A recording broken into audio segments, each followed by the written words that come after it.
Bonjour à vous toutes et vous tous. Rebonjour pour ceux qui suivent le cours de Christologie. Vous voyez, je suis toujours assis dans la salle de réunion de la paroisse de Ciney. La séance 30 de ce vendredi 27 novembre sera consacrée à deux sections que nous lirons ensemble, 11.1 à 25, puis 11.27 à 12.44. Nous examinerons une unité de cette dernière section en parallèle avec Luc 10, 25 à 42. Nous continuons donc notre chemin à travers l'évangile de Marc et nous suivons toujours la structure proposée par Élian Cuvillier. C'est notre hypothèse de travail. Nous la vérifions par notre étude, nous la corrigeons éventuellement en montrant ses limites et nous examinons aussi, quand c'est nécessaire, d'autres structures avec leur fécondité au niveau de l'interprétation. Depuis le verset 9-30, Marc nous dit que Jésus est en route vers Jérusalem. Plus exactement, il le dit explicitement en 10-32. Il traverse la Galilée, puis la Judée, et il arrive à Jéricho. Les 10 premiers chapitres de Marc, que nous avons déjà étudiés, concernent tout le ministère de Jésus avant son arrivée à Jérusalem. 10 chapitres. La dernière semaine sera étudiée, sera présentée par Marc en 6 chapitres. C'est dire que le rythme vraiment se ralentit et que ces 6 chapitres sont extrêmement importants dans la narration de Marc. Au début du chapitre 11, au verset 1, nous voyons que Jésus, avec ses disciples, s'approche de Jérusalem. C'est la première unité que nous allons étudier, 11.1 à 11.11, c'est l'entrée triomphale, messianique, royale à Jérusalem, suivie des premiers signes racontés en sandwich. Nous sommes maintenant habitués au sandwich martien.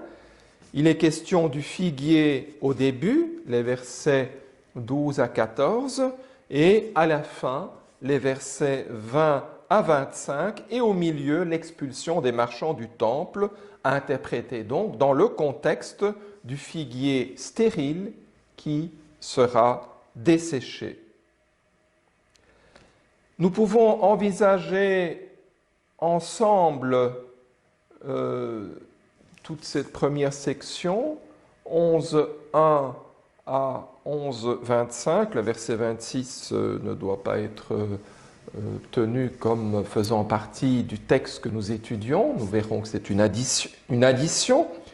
Pourquoi pouvons-nous envisager ensemble les 25 premiers versets du chapitre 11? Unité de lieu. Nous sommes à Jérusalem. C'est mentionné au verset 1, encore au verset 15. Y a-t-il une unité de temps?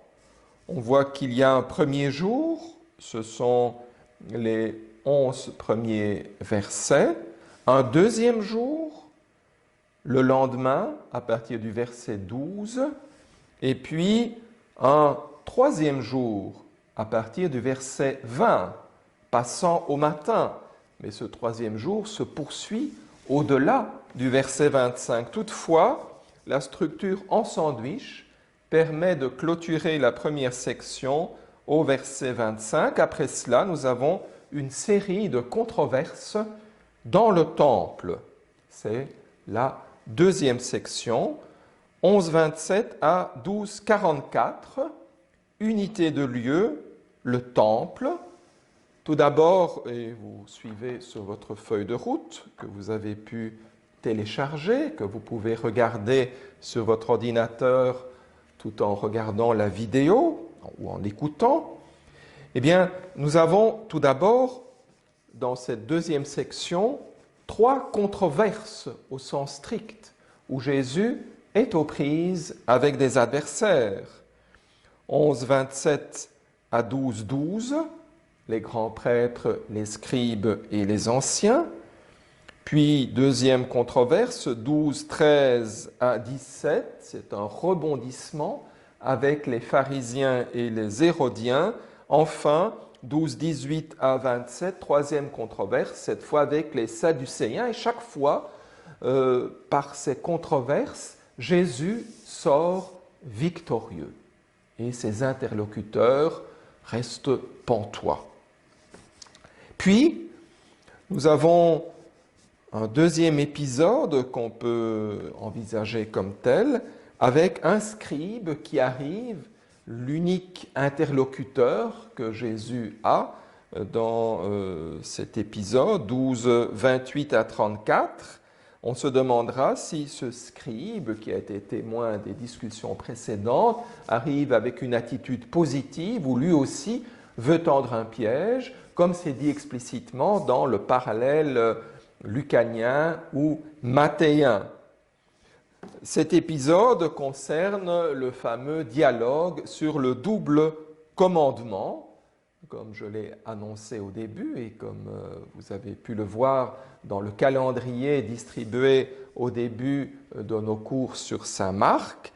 Je vais étudier ce récit, ce dialogue sur le double commandement en parallèle avec le texte lucanien au chapitre 10 de Saint Luc, les versets 25 à 42. Nous verrons les particularités de Luc, comment il place le dialogue sur le double commandement dans un autre contexte et le prolonge avec la parabole du bon samaritain et on peut dire aussi avec le récit sur Marthe et Marie. Nous allons expliciter cela. Après ce dialogue sur le double commandement, nous avons un nouvel épisode avec 2 enseignements de Jésus. Plus personne n'ose poser de questions, c'est Jésus qui enseigne en s'adressant à ceux qui sont présents et en visant les scribes. Les scribes envisagés comme groupe. Nous avons 2 enseignements de Jésus, donc 12, 35 à 37, puis les versets 38 à 40. Et enfin, un dernier épisode, la section s'achève avec le récit de la pauvre veuve, les versets 41 à 44.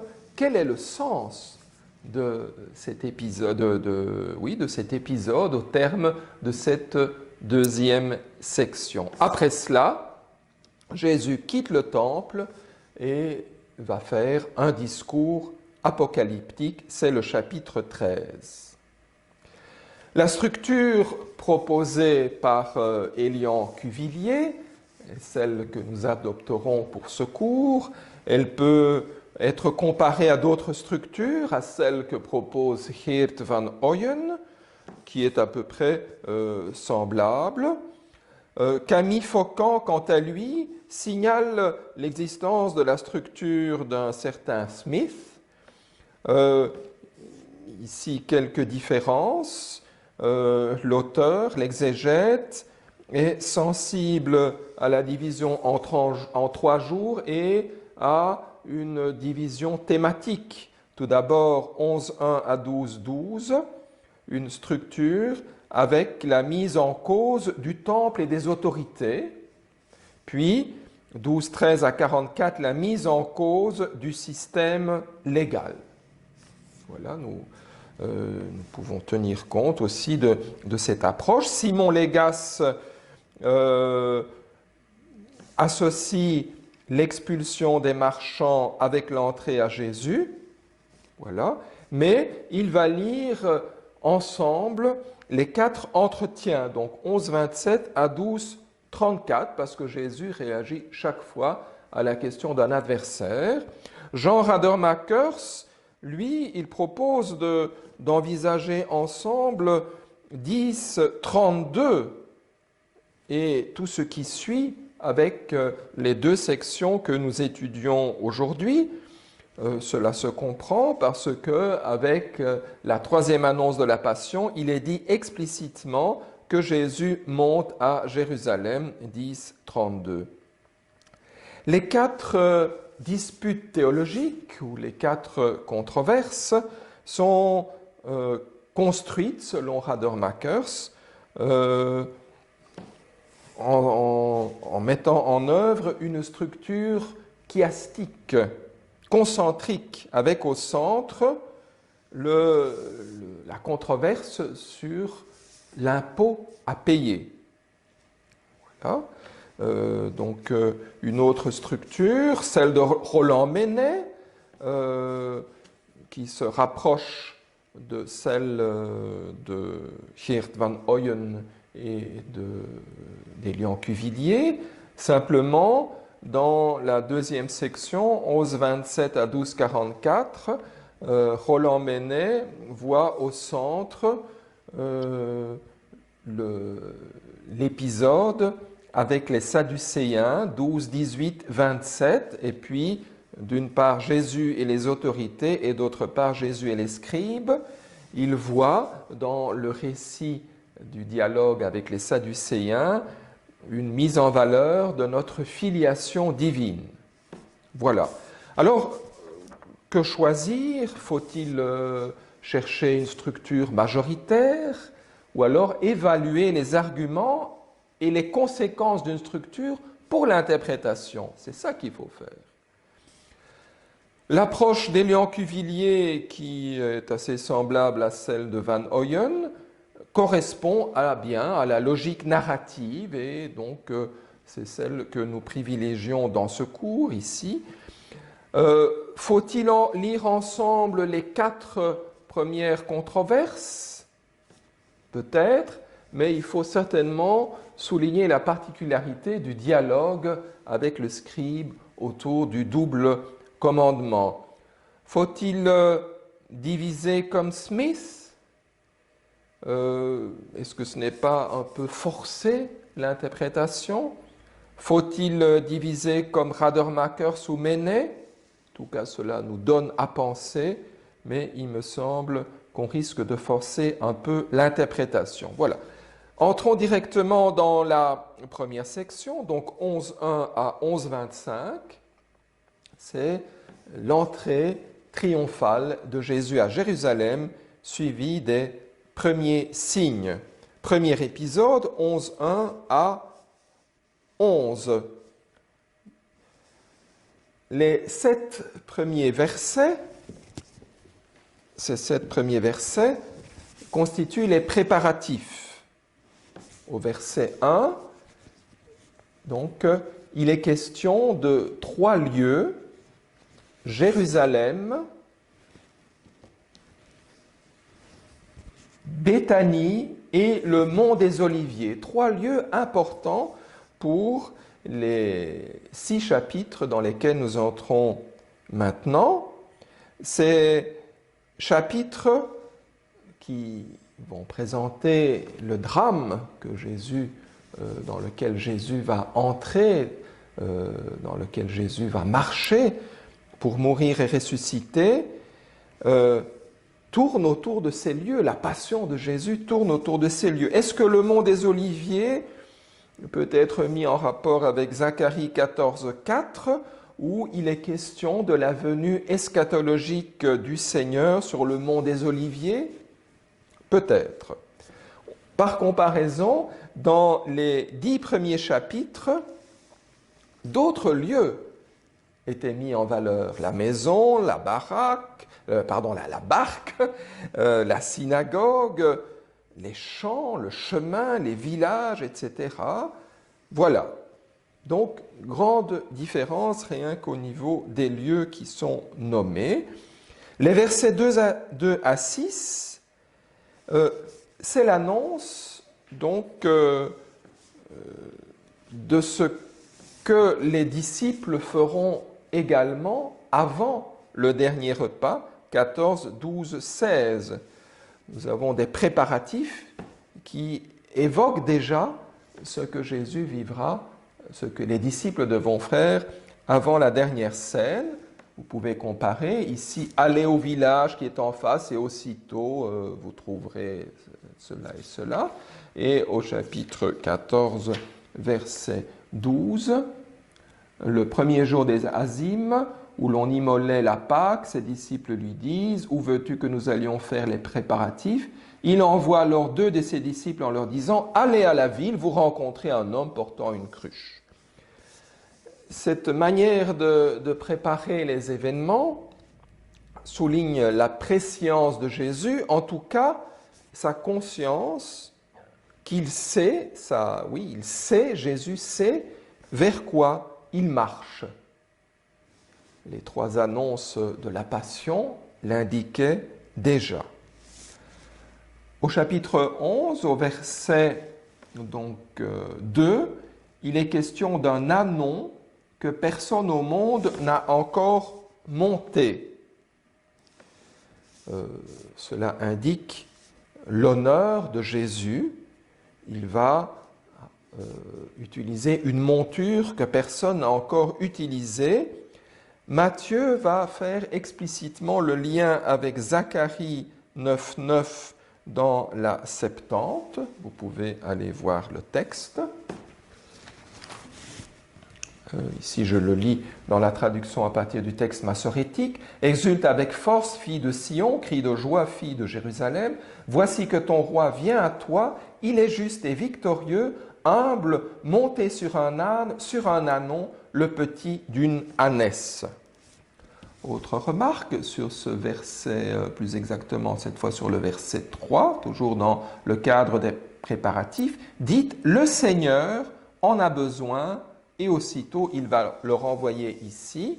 Le terme « kurios » employé évoque le Seigneur dont il sera question au verset 9, où le Seigneur est clairement Dieu. « Hosanna, béni soit celui qui vient au nom du Seigneur ».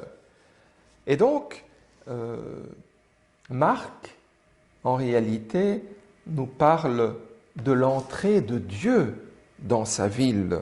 Dieu lui-même entre à Jérusalem comme un roi humble. Les versets 7 à 10, ensuite, présentent l'entrée triomphale de Jésus. Nous voyons comment la foule réagit. Beaucoup de gens étendirent leurs manteaux sur le chemin, d'autres des jonchets de verdure qu'ils coupaient dans les champs. Un tapis d'honneur pour le roi qui entre.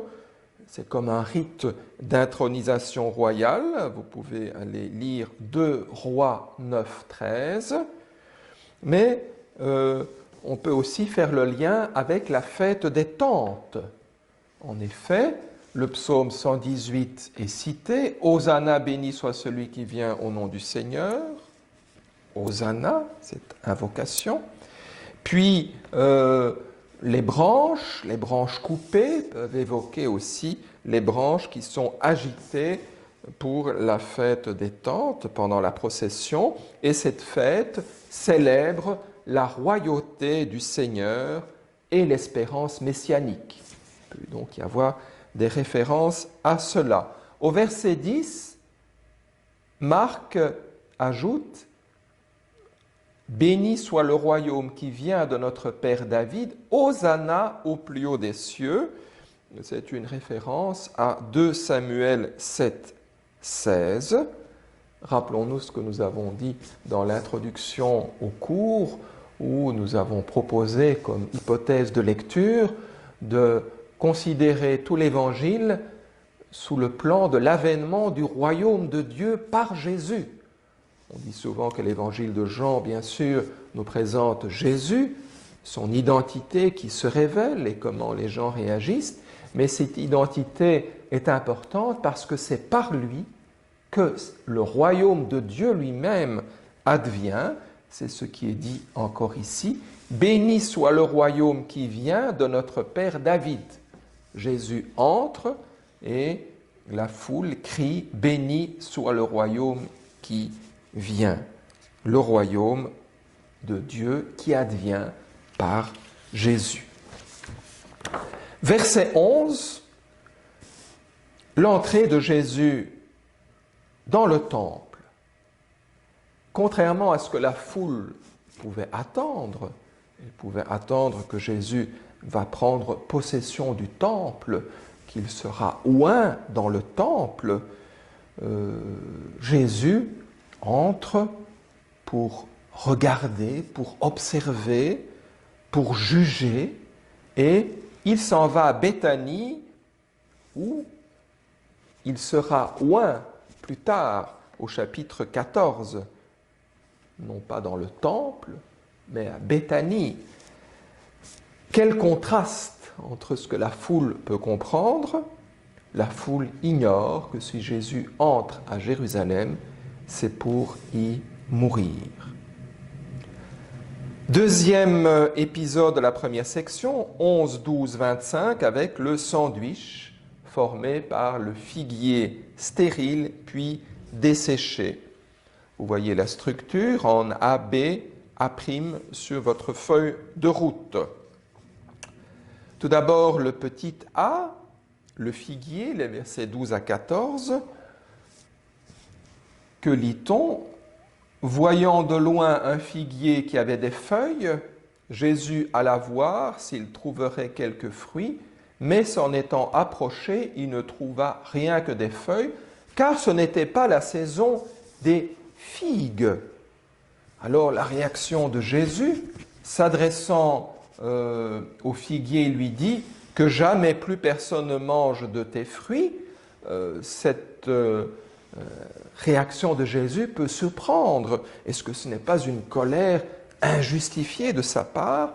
En tout cas, c'est un énigme à décrypter. Le figuier, dans le judaïsme, peut être le symbole de l'étude de la loi.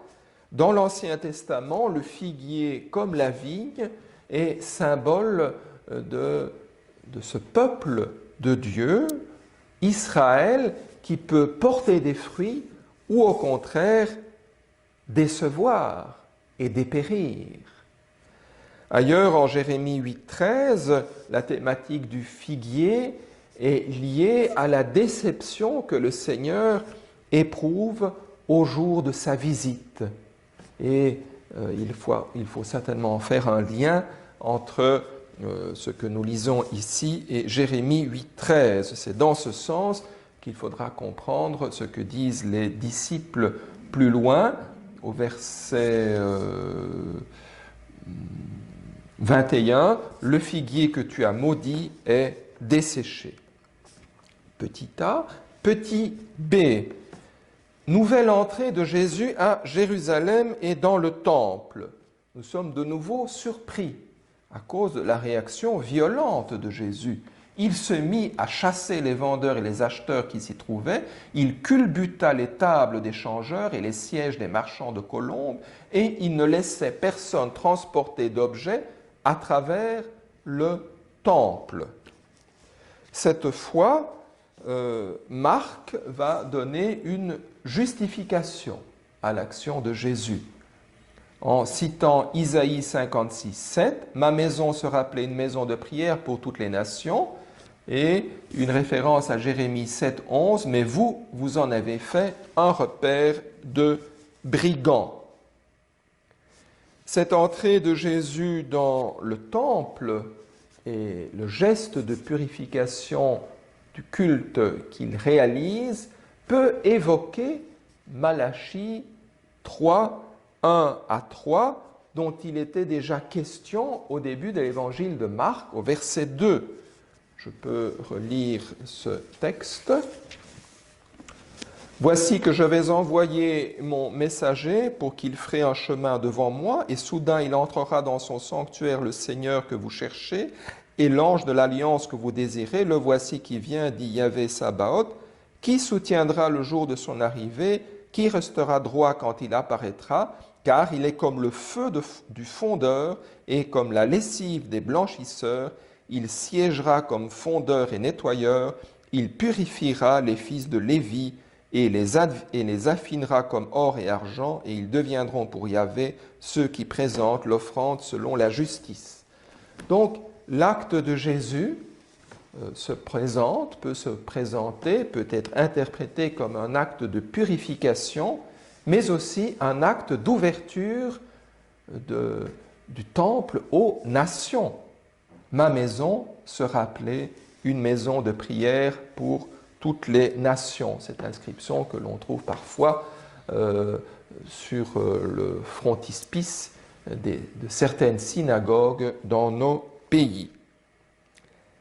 Quel est le verdict des autorités, des grands prêtres et des scribes? Quelle est leur réaction? Jésus doit périr. Cela évoque déjà 3.6. En 3.6, nous avions la décision des pharisiens et des hérodiens après les premières controverses, la décision d'en finir avec Jésus. Le peuple, toutefois, ici a une attitude positive. Le peuple était ravi de son enseignement. Petit a, petit b, et maintenant l'autre morceau du sandwich avec le figuier desséché. Les disciples constatent: le figuier que tu as maudit est desséché. Est-ce vraiment une malédiction? Ou au contraire, la manifestation des conséquences de la stérilité, de l'infidélité? Il faut lire ce qui est dit ici dans le contexte et aussi la réponse de Jésus. Ayez foi en Dieu, en vérité je vous le dis, si quelqu'un dit à cette montagne, soulève-toi et jette-toi dans la mer, et s'il n'hésite pas dans son cœur, mais croit que ce qu'il dit va arriver, cela lui sera accordé. Est-ce que c'est la même idée qu'en Marc 9, 23, tout est possible à celui qui croit? Est-ce que c'est un enseignement qui va dans le même sens? Ou alors, dans le contexte, l'enseignement va plutôt à la racine de la foi. La foi en Dieu nous permet d'entrer dans le projet de Dieu, le projet de salut. Alors, cette puissance salvifique de Dieu qui se manifeste, nous sommes dans ce contexte eschatologique du Seigneur qui vient juger avec la thématique du figuier, qu'on peut lire donc, comme je l'ai dit, en lien avec Jérémie 8.13. Dans ce cas, eh bien, Jésus va manifester le projet de Dieu, cette puissance salvifique qui est à l'œuvre, qui manifeste les conséquences ultimes du péché de l'infidélité. Le figuier est desséché, mais en même temps, et c'est la suite qui nous l'indique, la réponse définitive de Dieu à l'infidélité du peuple. Ce n'est pas la malédiction, la réponse définitive. C'est le pardon et la miséricorde. Le verset 25 l'évoque.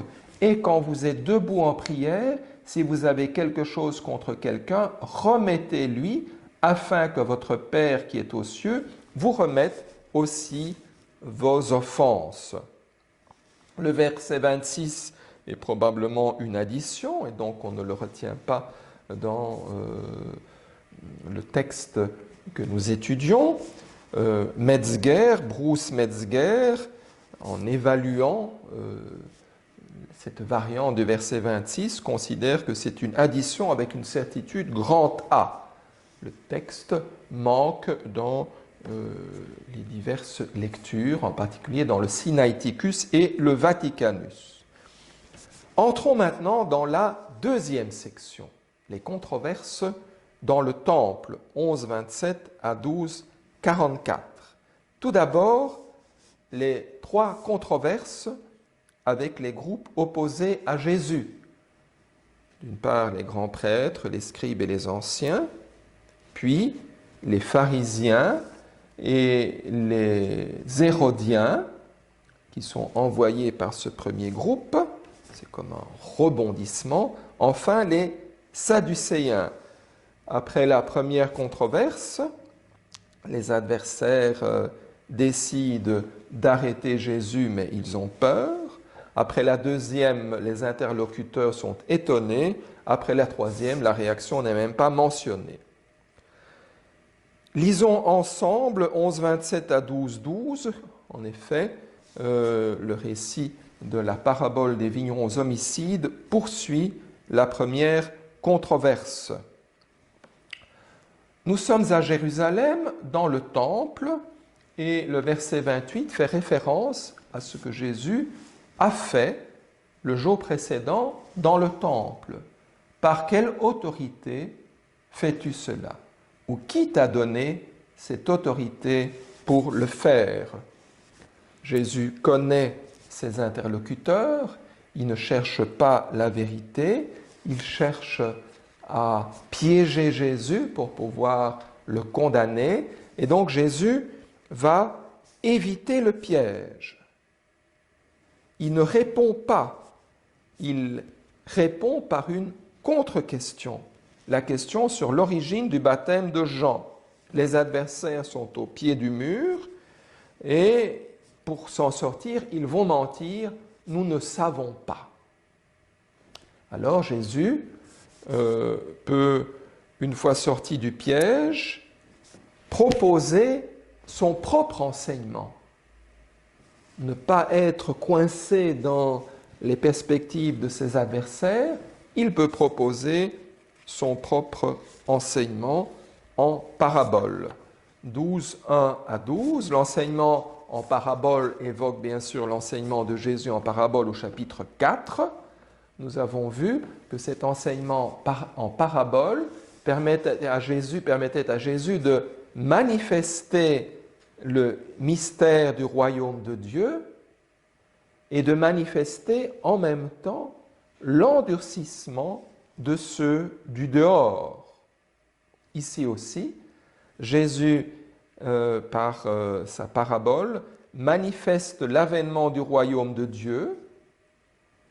Pour manifester cela, il relie toute l'histoire du salut qui annonce la destinée paradoxale du Fils. Jésus manifeste l'avènement du royaume de Dieu, mais il manifeste aussi l'endurcissement de ses adversaires. Cet endurcissement qui devient même meurtrier. Ils veulent l'arrêter. Et nous voyons qu'il est, dans la parabole, qu'il est question de la décision de tuer le Fils.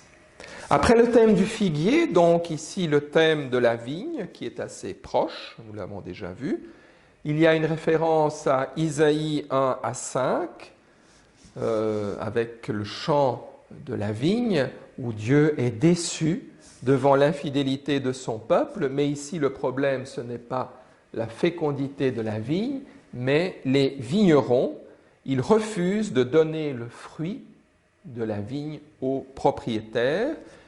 Dans les versets 2 à 5, il y a des envois successifs. Ce sont les prophètes qui sont rejetés parce qu'ils dénoncent l'infidélité du peuple. Ils manifestent vraiment ainsi l'endurcissement du peuple. Le sommet de tous ces envois, c'est l'envoi du Fils, évoqué dans les versets 6 à 8. La parabole des vignerons homicides devient la parabole du meurtre du Fils bien-aimé. Verset 9, nous avons le jugement des vignerons homicides. Que fera le maître de la vigne? Il viendra, fera périr les vignerons et donnera la vigne à d'autres. Comment comprendre cela? Tout d'abord, ce n'est pas le dernier mot de la parabole, car il y a le verset 10 et 11. On pourrait dire qu'au verset 9, c'est un peu la réponse humaine à cet homicide, et au verset 10 et 11, nous avons la réponse de Dieu. La pierre rejetée devient la pierre de fête ou la pierre d'angle. Mais ne durcissons peut-être pas trop l'opposition en disant qu'au verset 9, nous avons la réponse des hommes et au verset 10, la réponse de Dieu. Essayons de comprendre, en tout cas de poser au moins la question, finalement, quel héritage les vignerons voulaient-ils voler, voulaient-ils garder? Est-ce que la réponse est si claire? Voulaient-ils s'approprier la religion? Et ici, dans le récit de saint Marc, nous voyons que les adversaires de Jésus vont dans ce sens-là. Ils s'approprient la religion. C'est cela leur endurcissement. Autre question qui peut se poser, comment la vigne qui est Israël peut-elle être donnée à d'autres? Alors la vigne reste ce qu'elle est, ce sont les vignerons qui changent. Matthieu, dans sa version de la parabole des vignerons homicides, dira que cette vigne n'est pas donnée à un autre Laos, un autre peuple élu, mais aux nations, ethnées. Donc le texte évoque non pas que le peuple élu n'est plus le peuple élu, mais évoque l'ouverture aux nations. Nous avons ensuite les versets 10-11, la réponse définitive de Dieu, avec une citation du dernier psaume du grand Hallel, du grand Halal. 118, les versets 22 à 23. Nous le savons, c'est un des textes favoris de l'Église primitive pour réfléchir sur la passion, la mort et la résurrection. On voit ça dans les Actes, Actes 4, 11, on voit ça dans la première lettre de Pierre, 2, 7. Ce texte un peu énigmatique a été relu par les chrétiens comme une annonce de la mort et de la résurrection du Messie. La pierre rejetée devient la pierre d'angle, la pierre importante, décisive pour la construction du nouveau temple. C'est peut-être de cela qu'il s'agit dans le contexte où nous nous trouvons. Quelle est l'issue de cet enseignement de Jésus? Ses adversaires cherchaient à l'arrêter, mais ils eurent peur de la foule. Ils avaient bien compris en effet que c'était pour eux qu'il avait dit la parabole, et le laissant, ils s'en allèrent. La parabole n'est pas comprise pour ce que l'est, un appel à la conversion. Elle manifeste au contraire l'endurcissement des adversaires qui sont enfermés dans leur certitude. C'est d'ailleurs une des fonctions des paraboles, de l'enseignement en parabole, révéler ce qu'il y a dans notre cœur, ici en l'occurrence l'endurcissement. Controverse suivante, les versets 13 à 17, c'est un rebondissement. Les adversaires que Jésus vient de rencontrer envoient quelques-uns des pharisiens et des hérodiens pour le prendre au piège dans sa parole.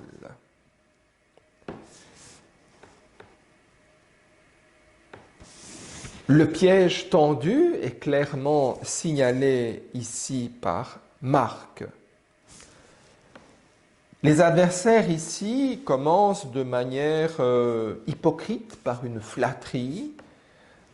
Maître, nous savons que tu es véridique et que tu ne te préoccupes pas de qui que ce soit, car tu ne regardes pas au rang des personnes, mais tu enseignes en toute vérité la voie de Dieu. » Toutefois, nous savons que c'est vraiment de la flatterie, parce que les adversaires veulent tendre un piège, et le piège arrive par la question « Est-il permis ou non de payer l'impôt à César ?» Jésus est coincé, car s'il dit qu'il ne faut pas payer, à ce moment-là, il sera dénoncé à l'autorité romaine. S'il dit qu'il faut payer, Jésus sera taxé de collaborateur. Quelle était l'attitude à l'époque parmi les Juifs face à l'impôt? Les Zélotes refusaient de le payer, les Sadducéens et les Hérodiens étaient plus des collaborateurs et donc ils payaient l'impôt. Les pharisiens, eh bien, s'en accommodaient, ils essayaient de se débrouiller. Cette question qui est posée à Jésus concerne les adversaires. C'est eux qui sont préoccupés par cette question. Faut-il, oui ou non, payer l'impôt à César?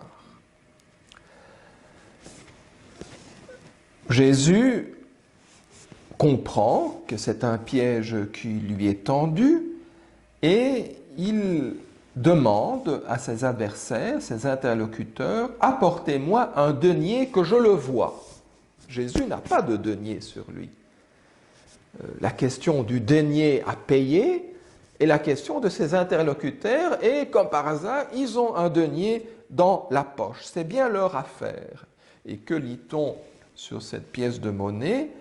Tibère, empereur, fils du divin Auguste. Donc, le denier appartient à Tibère. Eh bien, il faut lui rendre ce qui lui appartient. Comment comprendre ce que Jésus dit? De qui est l'effigie? Que voici est l'inscription? Les adversaires disent de César, et Jésus donne son enseignement. Rendez à César ce qui est à César, et à Dieu ce qui est à Dieu. Est-ce que ça veut dire tout de suite bien, que Jésus distingue le temporel du spirituel? Est-ce que c'est d'abord ça, l'enseignement de Jésus?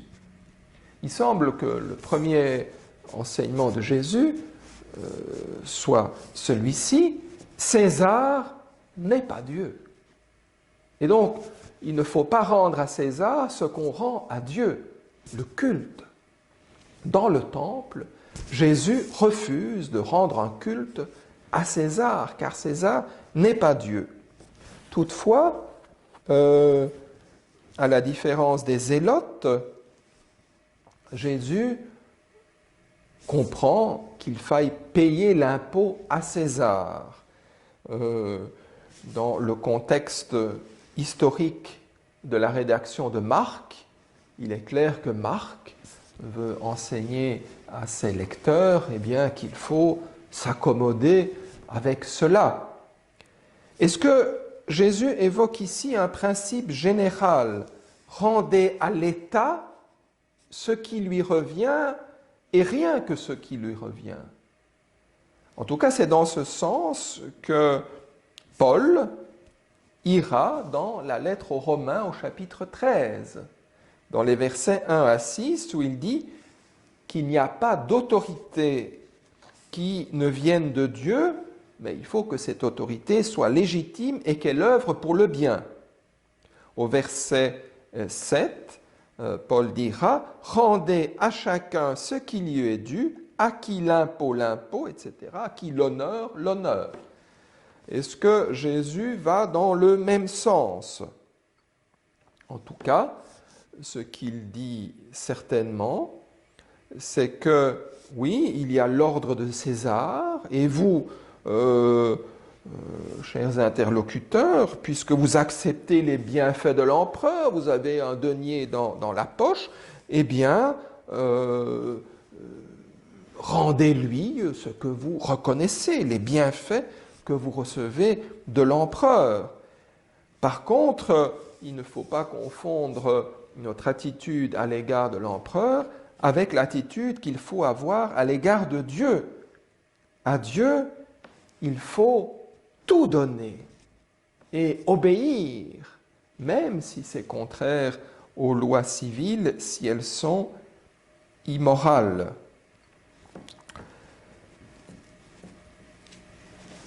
On sait bien que ce verset a eu une grande importance pour bien comprendre pourquoi l'Église ne doit pas se confondre avec la communauté politique. L'Église ne doit pas tomber dans le piège de la théocratie, c'est inscrit dans l'ADN du christianisme, à la différence de l'islam. Voilà, tout ceci nous donne à penser aussi au niveau de la doctrine sociale de l'Église. Poursuivons avec la controverse suivante, avec les Sadducéens, chapitre 12, versets 18 à 27. Jésus partage avec les pharisiens la foi en la résurrection, alors que les Sadducéens, qui ne reconnaissent vraiment comme parole de Dieu que la Torah, où l'enseignement sur la vie après la mort, sur la résurrection n'est pas encore explicite, ne croient pas en la résurrection des morts. Ils viennent pour coincer Jésus à partir d'un cas casuistique vraiment théorique fondé sur la loi du lévirat. Le beau-frère doit épouser sa belle-sœur si l'époux meurt sans descendant mâle. Le cas est vraiment tiré par les cheveux. Jésus va répondre en expliquant que la loi du lévirat est transitoire, qu'à la résurrection, eh bien, on ne prendra ni femme ni mari, dans le sens qu'il n'y a plus de nécessité de la procréation. La procréation est liée à ce monde, elle permet la victoire de la vie par l'engendrement sur la mort. La preuve que Jésus avance, tirée de la Torah, que les Sadducéens reconnaissent, touche quelque chose d'essentiel. Dieu est le Dieu d'Abraham, d'Isaac et de Jacob, le Dieu de la vie, le Dieu qui est plus fort que la mort, ne peut pas être désigné par des personnes qui seraient définitivement mortes. Elles ne peuvent être que vivantes. Refuser la foi en la résurrection, ce serait reconnaître l'échec de Dieu devant la mort. Les trois premières controverses dans cette deuxième section. Après, nous avons ce dialogue avec un scribe. Nous nous demandions, est-ce que son approche est bienveillante? Oui, elle est bienveillante. Il ne vient pas en groupe. La référence à ce qui précède est indiquée. Il a entendu ce qui a été dit dans les controverses précédentes. Le scribe qui les avait entendus discuter, voyant qu'il leur avait bien répondu. Donc, il reconnaît que Jésus a des réponses justes. Le scribe souhaite une réponse juste, mais en même temps, il y a quand même une petite mise à l'épreuve, pas clairement évoquée comme en Luc et Matthieu, car au verset 32, le scribe reconnaît que Jésus a bien répondu. Fort bien, maître, tu as eu raison. Donc, après avoir vérifié la qualité de l'interprétation de la Torah que fait Jésus, le scribe lui donne un bon point. Jésus répond à cette question du scribe, quel est le premier de tous les commandements, en se référant au credo d'Israël, le Shema Israël qu'un bon israélite récite matin et soir, parce que c'est le fondement de la foi. Ce credo d'Israël, qu'on trouve en Deutéronome 6, 5, est combiné ici avec Lévitique 19, 18. Il n'y a pas de commandement plus grand que cela, conclut Jésus. associer les deux commandements est original, et aussi le commentaire final au singulier, il n'y a pas de commandement plus grand que cela. Le scribe confirme ce que Jésus a dit. Il confirme l'interprétation de la loi. Et ainsi, Jésus n'est pas contre la loi de Moïse. La loi de Moïse ne peut pas être un obstacle à la foi. Et on voit que le scribe ajoute même une citation de son propre cru. Tout cela vaut mieux que les holocaustes et les sacrifices. La fin est constructive, oui. Jésus, voyant qu'il avait fait une remarque pleine de sens, lui dit « Tu n'es pas loin du royaume de Dieu ». Et nul n'osait plus l'interroger. Nous lirons le texte parallèle de Luc, comme je l'ai déjà annoncé plusieurs fois. Voilà. Après, nous avons deux enseignements de Jésus adressés cette fois aux scribes. Les versets 35 à 37 tout d'abord, puis 38 à 40. C'est un enseignement. En enseignant, didaskon, dans son enseignement, ente didaske, et chaque fois les scribes sont visés. Au début, ce qui est mis en cause, c'est la compétence des scribes dans l'interprétation des Écritures.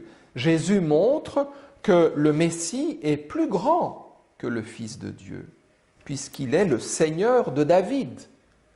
Cela évoque bien sûr la filiation divine du Messie dans le contexte de Marc, et la foule écoute avec plaisir. Dans le deuxième enseignement, Jésus met en cause les scribes dans leur vanité et dans leur appât du gain.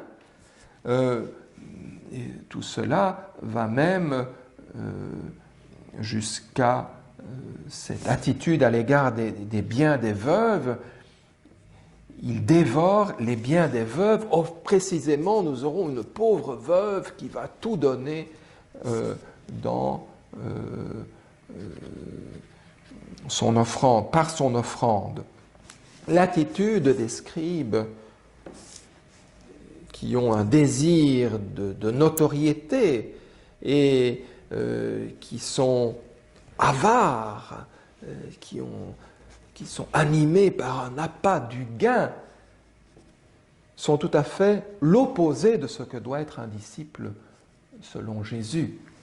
Le disciple doit vivre dans l'humilité et dans l'amour, dans le détachement.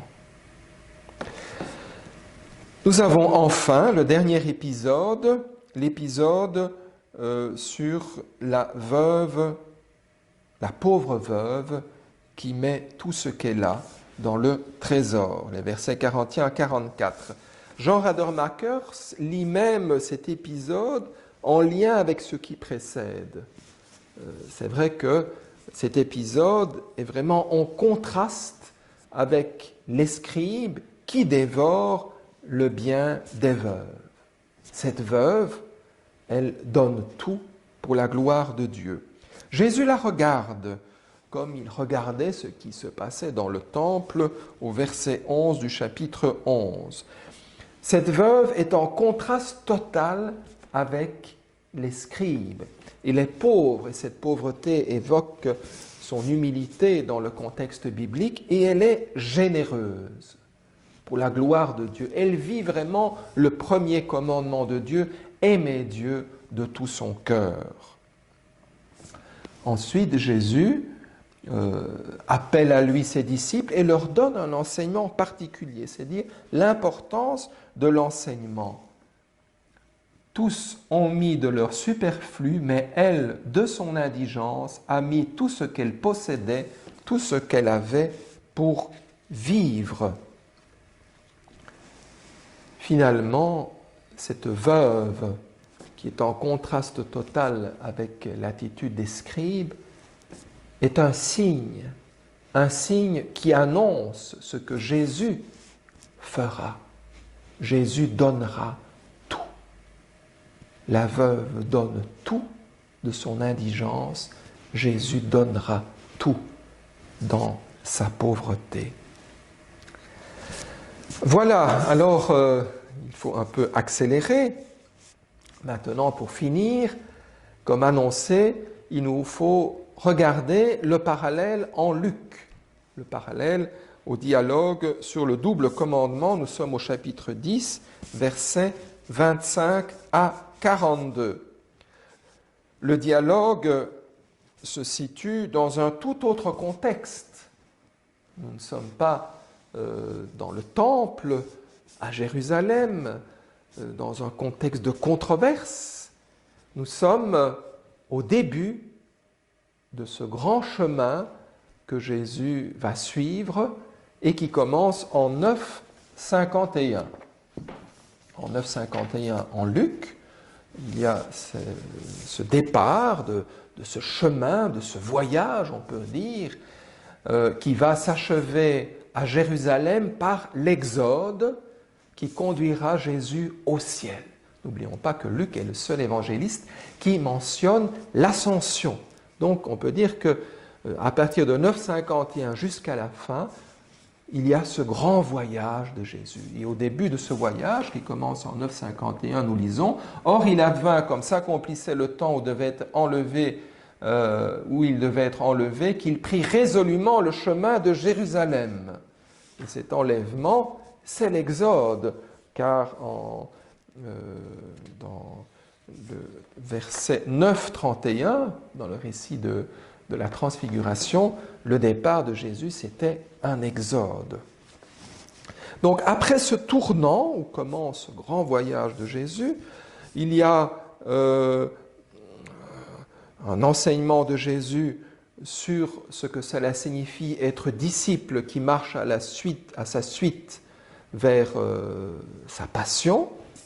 Puis nous avons la mission des 72 disciples, le retour et une double révélation proposée par Jésus. Et enfin, notre épisode avec le dialogue sur le double commandement qui se poursuit par la parabole du bon samaritain et le récit sur Marthe et Marie.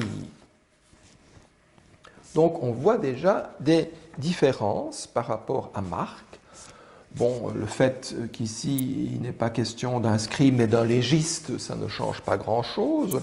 Le légiste est un expert de la loi comme le scribe. Voilà, c'est la même chose.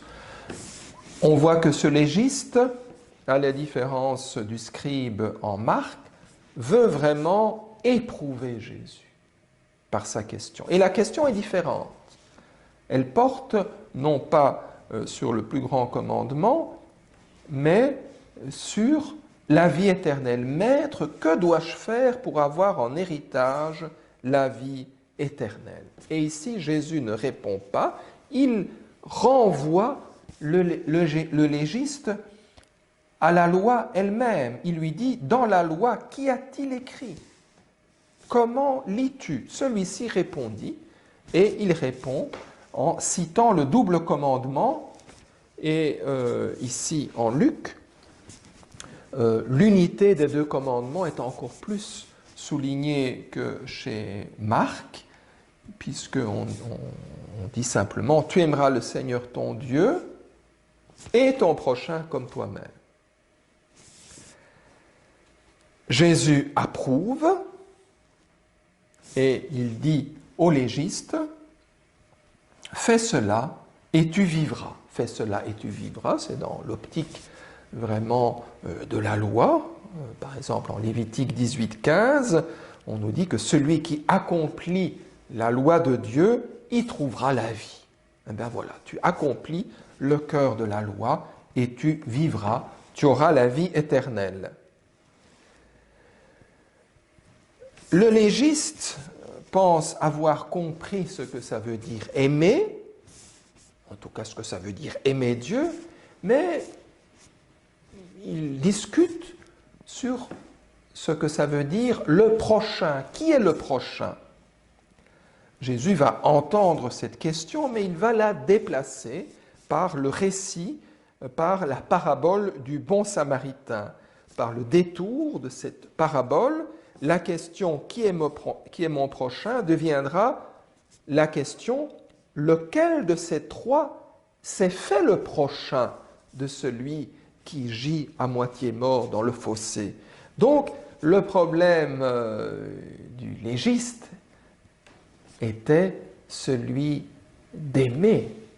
Il ne savait pas vraiment ce que ça veut dire se faire proche de l'autre, de celui que Dieu met sur mon chemin. Alors la parabole, qui est une œuvre originale de l'évangile de Luc, et c'est pour ça que nous avons voulu l'étudier, mais donc en scène un homme qui descendait de Jérusalem à Jéricho, qui s'éloigne de Jérusalem et qui tombe au milieu des brigands. Ceux-ci, après l'avoir dépouillé et roué de coups, le laissent à demi mort. Alors, trois personnes vont passer. Tout d'abord, un prêtre, puis un lévite. On pourrait s'attendre que ceux qui connaissent vraiment la loi vont vivre selon le cœur de la loi, en tout cas tel que les prophètes l'ont interprété. La miséricorde vaut mieux que les sacrifices. Les prêtres, les lévites savent bien qu'il y a les œuvres de miséricorde qui sont extrêmement importantes. C'est important pour la tradition biblique, pour la tradition rabbinique.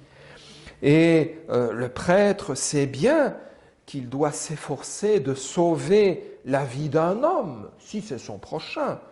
On peut lire ça en Lévitique 19, mais aussi dans la tradition rabbinique. Toutefois, le prêtre et aussi le lévite sont coincés. Ils sont coincés par ce qu'ils lisent aussi dans la loi, ces dispositions qui s'opposent aux œuvres de miséricorde dans ce cas concret. Un prêtre, un lévite ne peut se souiller par un mourant. Voilà. Et donc, les deux vont passer outre. Saint Marc, plutôt Saint Luc, utilise un terme qui ne se trouve qu'ici dans le Nouveau Testament, un terme extrêmement parlant.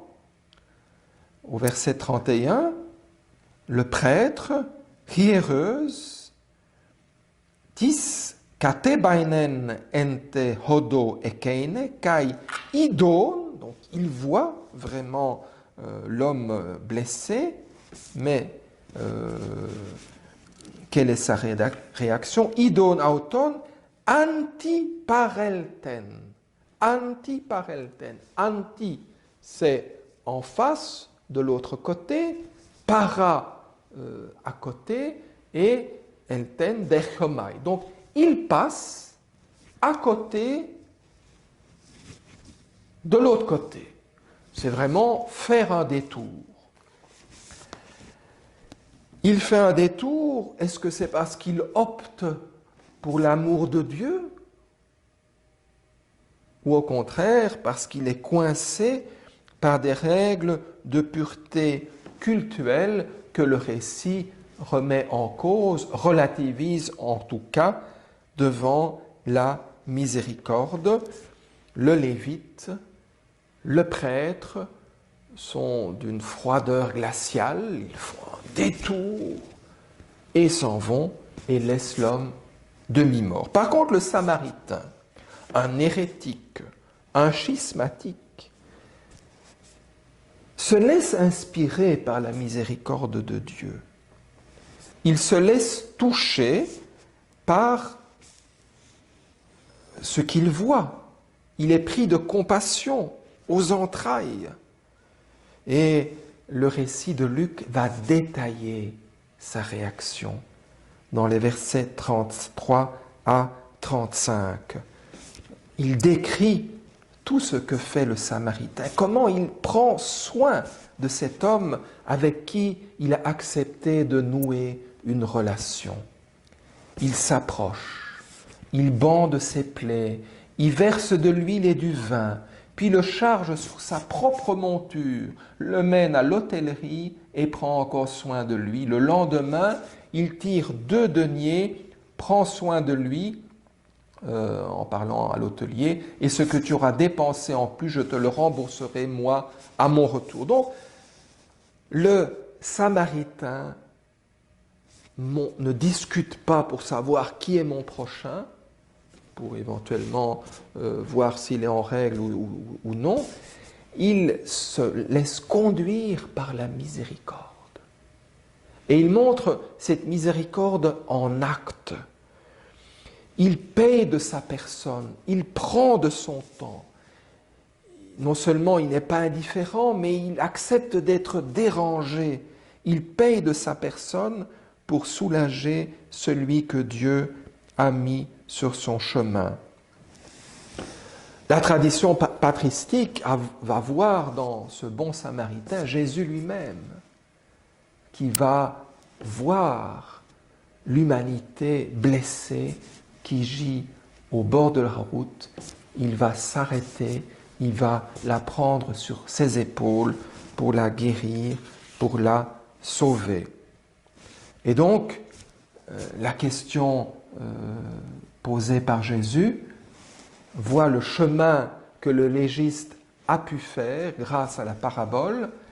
À sa question « Qui est mon prochain ?», une autre question est posée. Lequel de ces trois, à ton avis, s'est montré le prochain de l'homme tombé aux mains des brigands? Celui qui a exercé la miséricorde.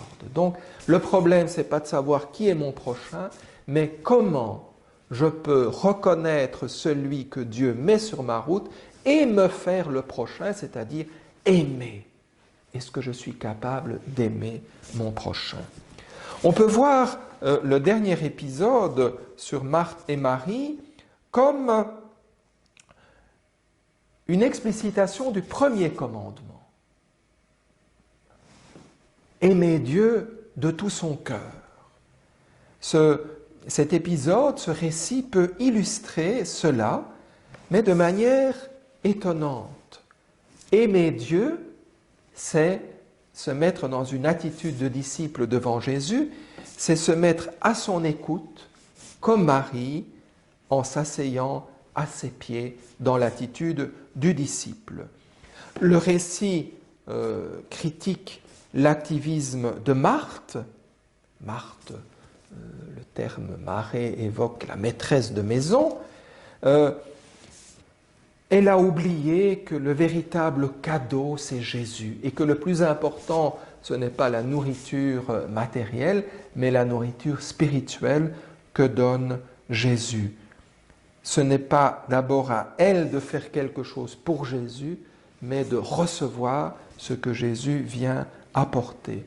Alors, comment comprendre ce qui est dit à la fin Marthe, donc, tu t'agites pour beaucoup de choses, pourtant il en faut peu, une seule même, c'est Marie qui a choisi la meilleure part. La lecture à retenir au niveau des manuscrits, au niveau des variantes, c'est bien celle-ci. Une seule chose est nécessaire. Marie a choisi la meilleure part. François Beauvon dira même, elle a choisi la bonne part, c'est-à-dire la part que nous donne Dieu, la part qui correspond à la volonté de Dieu. Faut-il interpréter ce texte dans le sens d'un éloge de la vie contemplative qui serait supérieure à la vie active? En réalité, le texte s'adresse à tous les chrétiens, quel que soit leur état de vie, pour qu'ils mettent en priorité, à la première place, l'écoute de la parole de Dieu. Il y a le premier commandement. Pour aimer son prochain, pour pouvoir vraiment l'aimer, il faut aimer Dieu de tout son cœur, comme Marie. Alors, en conclusion, juste une question. Le texte du dialogue sur le double commandement, ce texte qu'on a lu en Marc, comment ce texte est relu en Luc? nous voyons toutes les différences.